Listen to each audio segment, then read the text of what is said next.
Line report with Teddy Covers. Teddy, happy Monday morning to you. How you doing, man? Hey, happy Monday, Drew. Merry Christmas. Happy Hanukkah out there for all of those religious folks who want to celebrate something.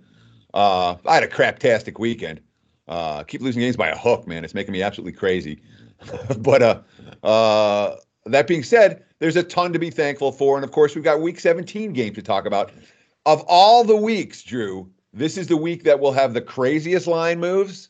And this is the week where many of those line moves are completely unpredictable right now. So I'll do the best I can at breaking down this card. And also, you're going to see some dramatic differences between last week's look-aheads and this week's numbers, as well as my powering numbers. I didn't adjust for my powering numbers for who's starting, who's sitting guys, and who isn't. So my powering numbers are going to be very different from the point spreads in a lot of these games. That's just the nature of Week 17. Week 17 is something of a crapshoot, so we'll do our best to give you good info. And, of course, being that it's Christmas time, my kid wants to say hi. I said, come say hi. Come say Merry Christmas to everybody. Merry Christmas, everyone. Happy Hanukkah. All right, buddy. Knock yourself out. Dad, can I go to Jacob's? Yeah, knock yourself out. I'll be back. Bye. Okay, I'm on air. I have a good time. Go bug Mom. Right. There we go. We got to leave that on. That's good. All right. Oh, that's awesome, Teddy. Yeah. But Isaac wanted to say hi. He sits, he's off from school. So Merry Christmas, everybody. There we go. We got that out of the way. Now let's break down some games. Absolutely. Teddy, well done there. 481, 482. We got the Monday Nighter for all the watchers watching on Monday night. Any quick thoughts here? 47.5, 47 being the total. Looks like the Vikings -5. There is a couple 5.5s at home. I'm not looking to bet against Minnesota at home. When you talk about the Vikings under Mike Zimmer, they're better than 67% as home. They're better than 67% as home chalk. This has been their role. This has not been Kirk Cousins' role. How about 0 for 8 winning games on Monday Night Football? They won't have Dalvin Cook tonight. And the Packers play defense. So it's the type of game where I'm not inclined to lay with Minnesota, given that I'm expecting, a slight lean towards the under here and what I think might be a defensive struggle. But I'm not stepping in front of that Vikings track record at home. Not going to do it. But it's priced into this number pretty good. My number came out a little bit shorter than this one. And without Dalvin Cook and giving Cousins track record in these type of games, I'm leaving it on the side. I'll be passing on Monday Night Football tonight. Okay, lean towards the under, but likely a pass there. 101, 102, top of the Sunday card here. Teddy, we got Tennessee at Houston. Looks like the Titans -6 or -6 in the hook. 45.5 being the total here, Teddy. All right, and again, this is Week 17, so you're going to find dramatic differences based on what happened yesterday or what happened over the course of the weekend. What happened over the course of the weekend is that the Texans clinched the divisions, and now the Titans are playing for a playoff spot. So the look headline here was Houston -1. My pure powering number, again, my pure powering number is going to be way off the market this week, but I want to give them out just so you know what they are. My pure powering number is Houston -3. Titans are must win. Texans, in theory, are resting starters. It's been all Texans money. And there will. I don't know that it gets to 7. I'm not convinced that it will. But it's been nothing but Texans money and nothing but under money in this one. I would anticipate more under money showing as we see who Houston's going to sit. But the markets aren't expecting the Texans to play any of their key offensive skill position players this week. Hence the movement towards the under and the movement towards Tennessee. Teddy, 103, 104 up next. Cleveland at Cincinnati. We're seeing the Browns -2 in the hook on the road, 45.5 being the total. And just real quick, remember, the Tennessee's must win, Houston's resting starters, all right? You know what the markets do in these situations. But there are so many examples of Week 17 where one team's got something to play for and the other team doesn't, and the other team shows up anyway. So be aware for falling into these must-win traps, and I call them traps, especially when you're laying an inflated price, like Tennessee. Again, my powering number is Texans -3, and even if the Texans sit all their offensive starters, I don't know if my powering number goes to Titans -6. Browns Bengals. There's no playoff implications for this one. No one's in must-win. Look headline was Cleveland -3. My powering number is Cleveland -2.5. The Bengals with one of the more remarkable comebacks in the closing seconds of the game yesterday, and they still ended up losing to Miami in that contest. They've clinched the #1 draft pick, which means they can play to win this week. You can lay points with Cleveland. The markets aren't too excited about that. 2.5, 3 is where this thing's going to sit all week long. I don't see this number moving. Total sitting 45.5. We've seen a little bit of early under money. I don't disagree with that. I'm not convinced we're going to see a whole lot more, although weather conditions could easily affect this total. When we're talking about weather in the northern part of the country, you want to pay attention, obviously, at this time of the year. 105, 106, Chicago at Minnesota. Of course, with Minnesota playing tonight, limited marketplace here. Am seeing a 6.5 at Circa right now. 41 the total. That's 6.5 Vikings laying at home. Yeah, my look ahead line here was Minnesota -7. My powering number is Minnesota -8.5. I do give the Vikings extra home field. I'm not sure what the Bears have left in the tank. They didn't show last night at home. I'm not convinced they're going to show week 17 on the road. I would think that if that 6.5 at Circa you're talking about, Mm-hmm. the Vikings could still be the Vikings could be a 6 seed. They could be a 12-4 6 seed. Wow. It's craziness in that regard. But I don't see Minnesota in a sense where they're going to be sitting guys next week. I would think that line can only go up. And I don't think there's going to be much market support for the Bears. So regardless of how the Vikings look tonight, I think Minnesota, at 6.5, that 6.5 is not going to be there next week. But that's only one. It's here in Vegas. So yeah. It should likely move. I guess we've seen this situation move in the past. We got 107, 108, Indianapolis at Jacksonville. We're seeing Indy -3 in the hook on the highway, 43 being the total, Teddy. Yeah, look at line Jags -1.5, and that line looks really bad. Yeah. I wish I'd have done more with the look aheads last week. But Jacksonville is the epitome of a playing out the string team. In Atlanta, I mean, what every year Quinn's about to get fired, and then the Falcons show up. Look at line here was 1.5. My powering number is Indy -4.5 for this ball game. I don't see a big line move here. I don't think the Colts are going to all of a sudden get a bunch of public support. No one's betting Jacksonville week 17. No one bet Jacksonville last week either. So it's it's not going down. 3.5 feels like the number where it's going to sit for a while. Total is 43. Haven't seen any movement on that yet. Teddy, we got NFC South up next. 109, 110 Atlanta at Tampa Bay. We're seeing 49.5 the total. And Tampa Bay either -1 or pick 'em in Raymond James. Yeah, I'm a little bit surprised by that. Look ahead with Tampa 2. My number is Tampa 4. And the markets are a pick 'em.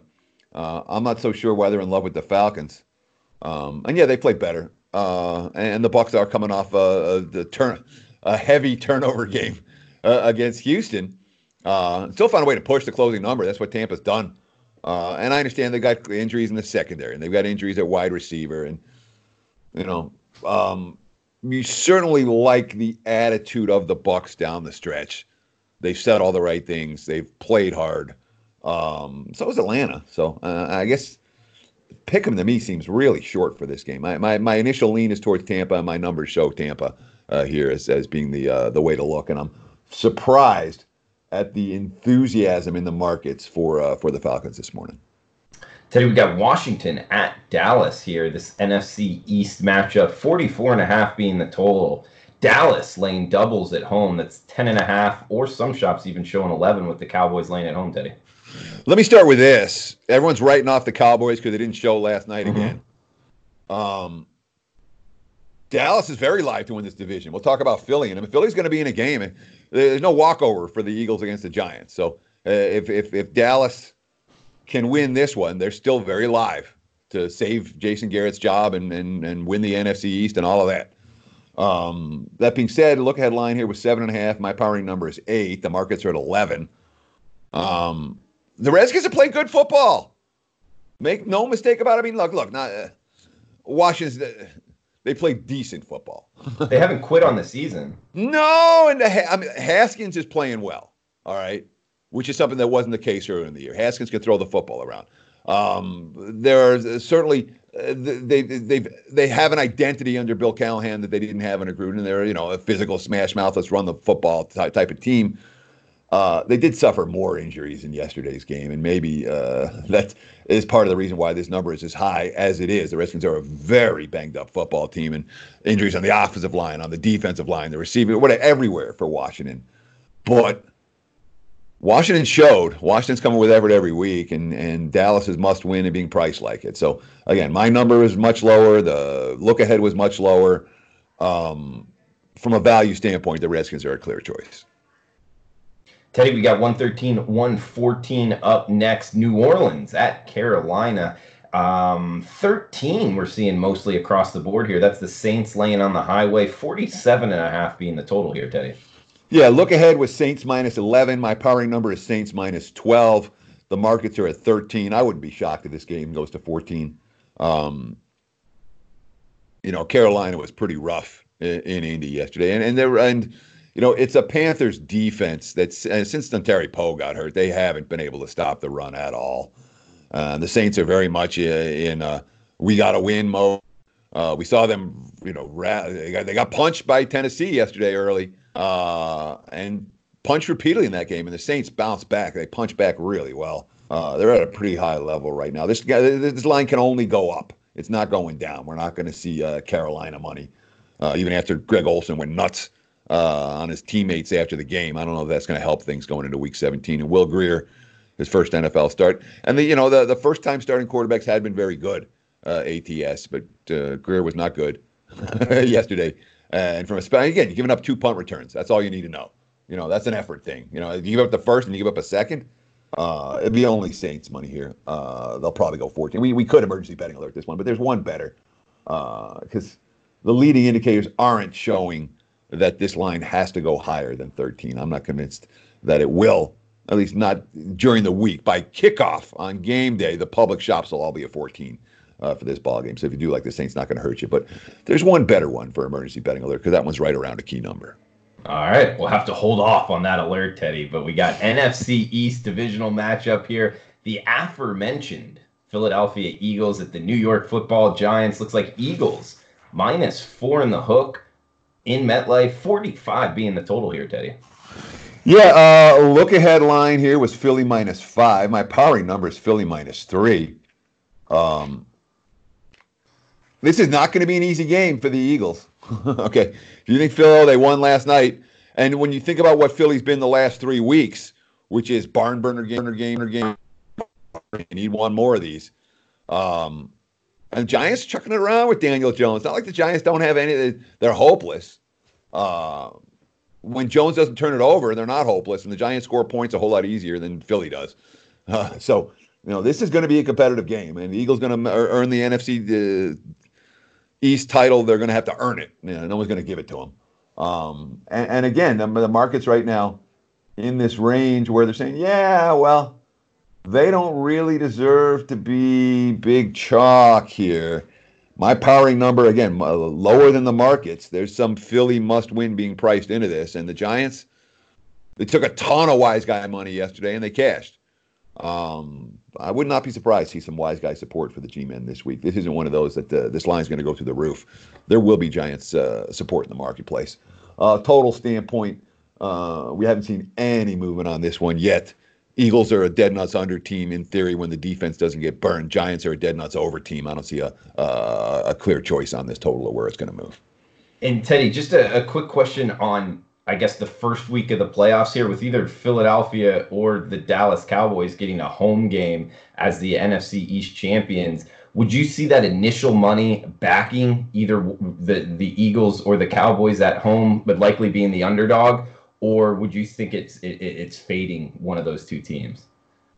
It's hard to say without the matchup. Okay. It really is. In general, the teams with 500 or worse records that get home games in the playoffs don't get a lot of market support. Okay. In general, but there are exceptions to that rule. It's a fascinating handicap. It will be interesting to see next Sunday. We got 117, 118 up next, Teddy. Pittsburgh at Baltimore. We're seeing the Ravens Only -1 at home. 39.5 being the total here, Teddy. So yeah, this is the biggest differential between my powering number and a point spread all year. Look headline here was Baltimore 3. My powering number is Baltimore -14. Baltimore 1. Well, yeah, but the Ravens aren't going to play anyone this week. Right. And in terms of who they're not going to play, I don't know who they're not going to play. I just, when it comes to Monday morning and what can I do for the show, all I can do is put up my powering number. And I'm not going to, and then you can adjust off it. But again, Ravens -14. It'll be RG3, I would think, this week for Baltimore, right? He's the backup. Yeah. Ravens aren't going to lie. I don't think the Ravens lay down here. I'll just leave it at that. And the markets are saying the Ravens are going to lay down here. Although they're 1 point chalk, but all the early money's come on Pittsburgh. We'll have to see who starts at QB for the Steelers. Obviously, Hodges got benched yesterday, and then Rudolph got hurt, and then Hodges came back in and threw another pick.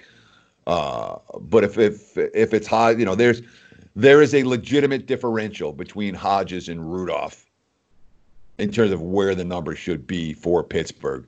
Rudolph's at least 2 or 3 points better than Hodges at the quarterback position for the Steelers. So we'll have to see who plays. But that could definitely move the number. And again, the Ravens -14 is my powering number. That is not a bettable number. That's just Team A minus Team B.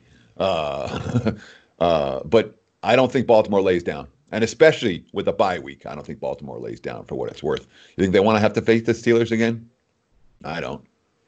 Yeah, no, and they're the number 1 seed anyway. They clinched it, right, Teddy? Yes. So do they you have a number 1 seed and the bye. And in your opinion, do you think Lamar Jackson, gets a Lamar couple Jackson series will here? not play in this game. For sure. Okay. There would not be. He was banged up. Lamar Jackson will not play in this game. How many other Ravens starters sit is another question, and the quality of their backups. Baltimore's got depth. And I'm going to tell a story. I apologize. I don't want to tell any long stories, but I'm going to tell a little story. Week 17, 2013. And I'm telling this story because I was privy, because I was on the inside of a BW move back in the day. And that line opened like it was the Chiefs and the Chargers. And the Chiefs had clinched and were sitting everyone, and the Chargers were must win to make the playoffs.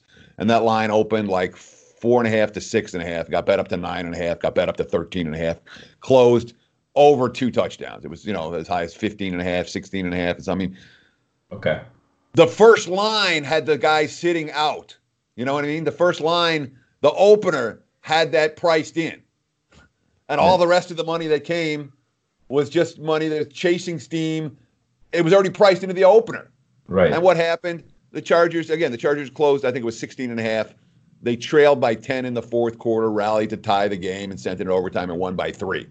So beware, and that's just one example. I can give you 15 more. That's one that always sticks out in my mind because it was one of the biggest line moves I've ever seen. It moved like 10 points.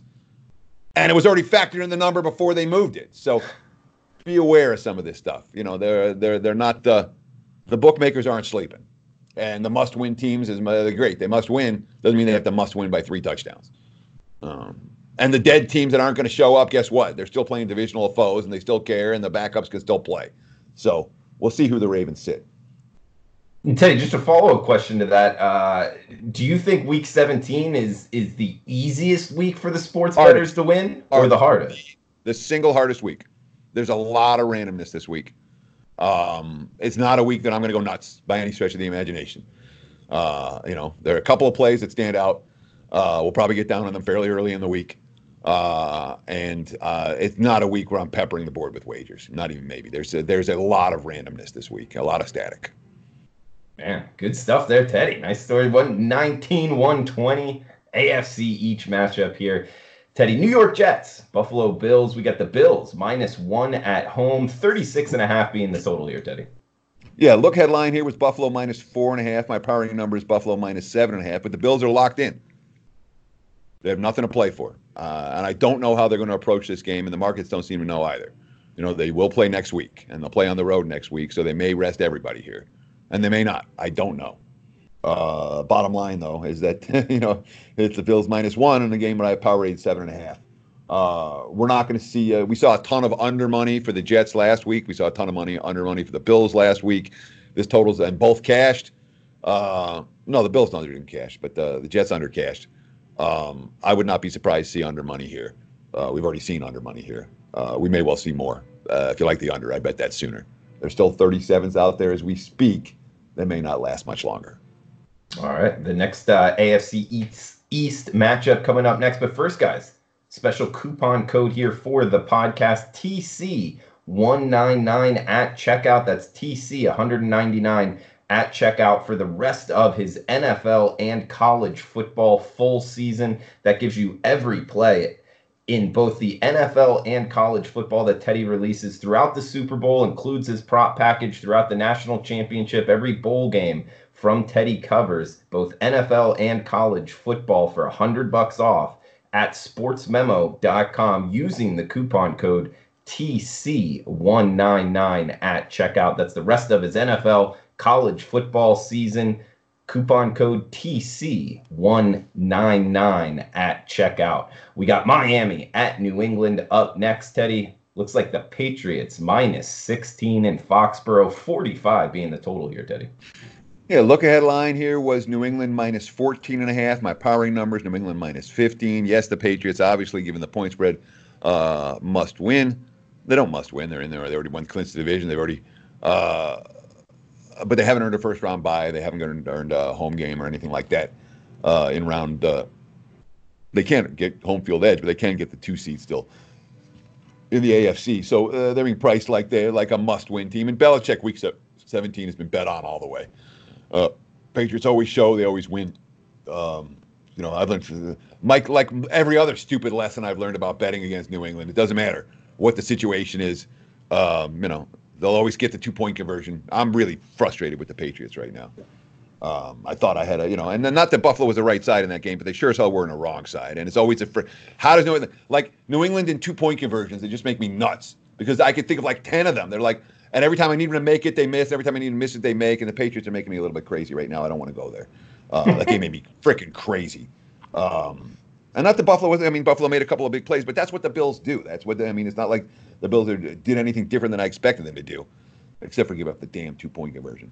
Anyhow, Miami, they got the win yesterday. It's a dead, you worry about the Dolphins' ability to show up in the cold in Foxborough for a game where the Patriots are gonna play.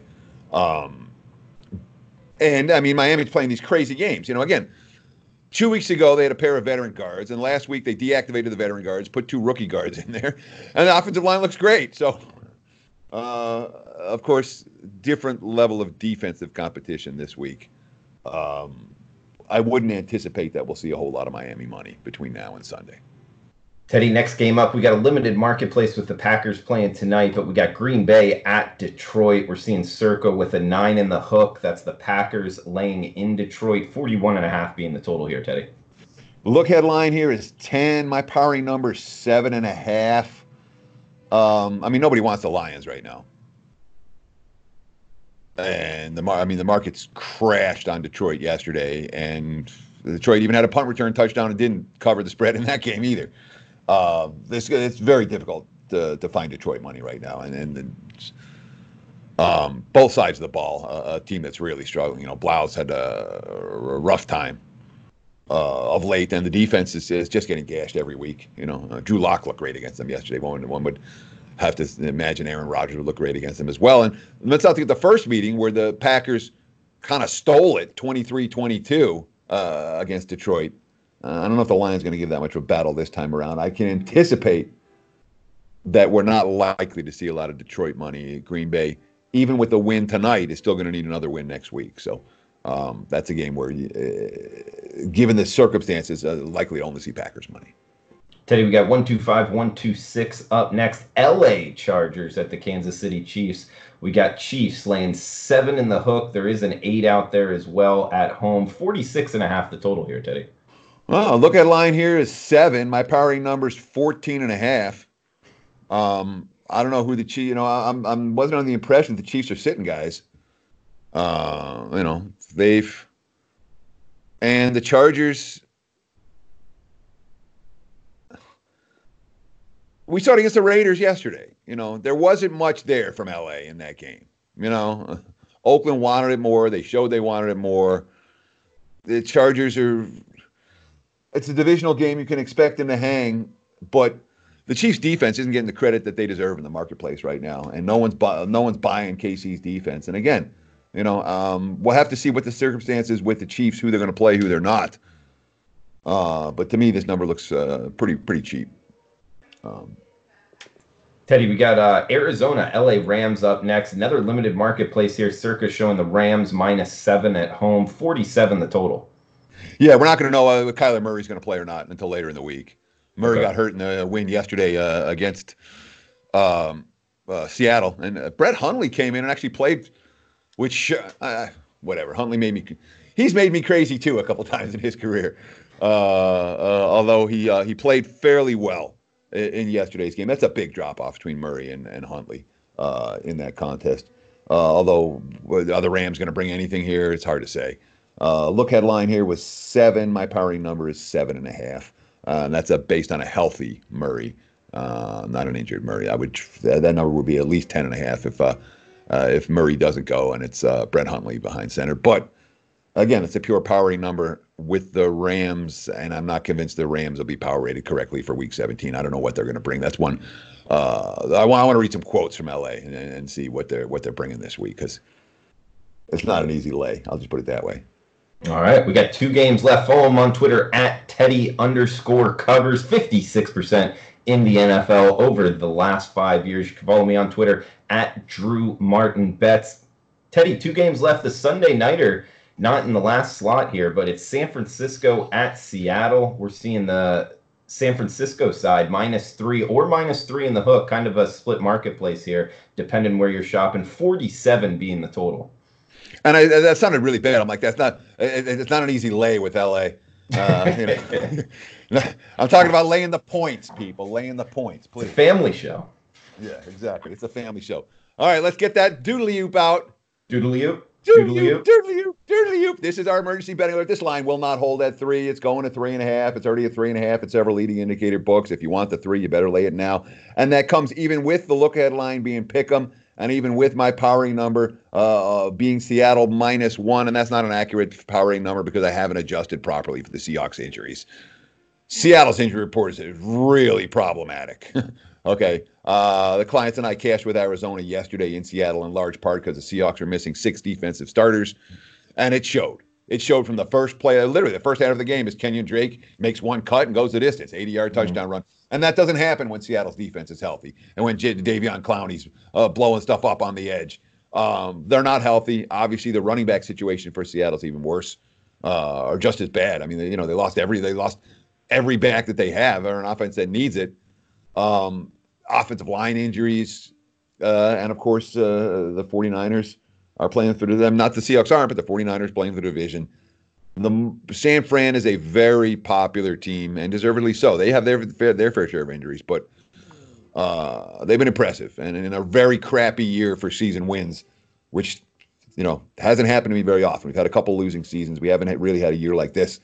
At least the 49ers have been a beacon of light for me. So bottom line is San Fran can only go up. It cannot go down. It's not going below 3.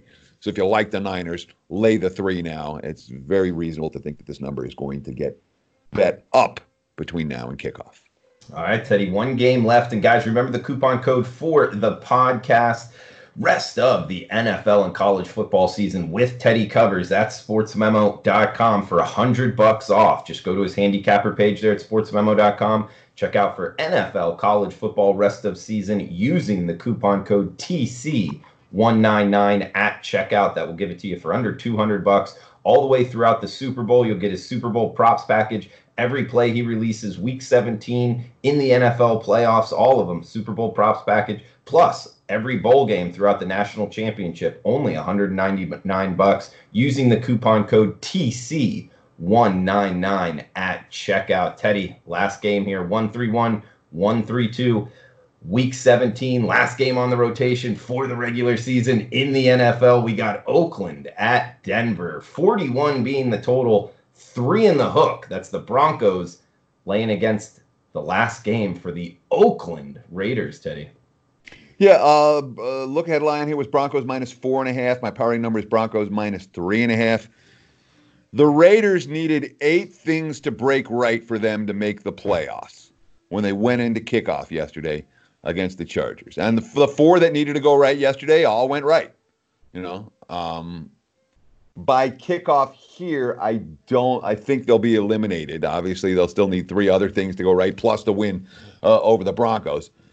And given what happens in the early games, this number's likely to bounce around because of that. If Oakland has a chance at kickoff versus if Oakland doesn't have a chance at kickoff. If Oakland has a chance at kickoff, there will be Raiders money. There may be heavy Raiders money. If Oakland has no chance at kickoff, we're not going to see that money come in support of Denver. So this is a game that's likely where the point spread is likely to move literally as the early games are taking place on Sunday. They're going to affect the markets for this one later. Raiders showed, again, they had the right team at the right time yesterday, but the Raiders certainly showed they haven't quit on their coach or their season. And Denver, that was impressive yesterday for Denver. Again, it was Detroit. You don't want to make too much of it, but they got punched in the mouth early and dominated the rest of that game. Thoroughly dominated it. And a team with a little bit of momentum. So I'm not in a big rush to step in front of the Broncos, but if Oakland is in a must-win situation, the markets are going to price them accordingly. And again, that may not be known, likely not to be known until as the first games are being played. I know that Cleveland plays early, and Cleveland has to lose for Oakland to win. Or there's something like that. I don't even remember all the scenarios, but multiple teams have to lose, and the Raiders have to win for them to get there. So they are still technically alive, but certainly a long shot.